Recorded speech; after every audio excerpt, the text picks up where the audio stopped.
ഉടമ്പടിയുടെ ആത്മാവെന്ന് പറയുന്നത് എന്താണ്? ക്രിസ്തു. ഈ ക്രിസ്തുവിനെ ഈ ഉടമ്പടിയിലൂടെ കണ്ടെത്താൻ കഴിഞ്ഞാൽ ഉടമ്പടി പൂർണ്ണമായി.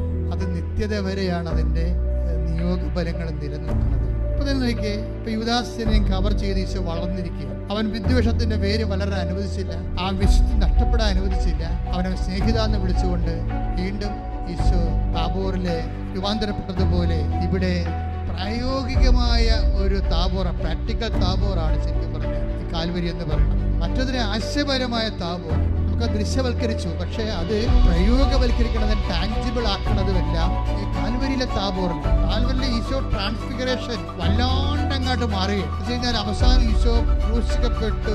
മരണത്തിന്റെ അവസാന നിമിഷം ഈശോ ചെയ്യുന്ന ലാസ്റ്റ് ചെയ്ത ഈ കൂടെ തന്നെ കൊല്ലാൻ വേണ്ടി കൂട്ടുനിന്നവരെ കൂടി സ്വർഗത്തിലേക്ക് തന്റെ കൂടെ കൊണ്ടുപോകാനുള്ള മാർഗങ്ങൾ അന്വേഷിക്കുന്ന ഈശോ. അതാണ് ക്രിസ്തു.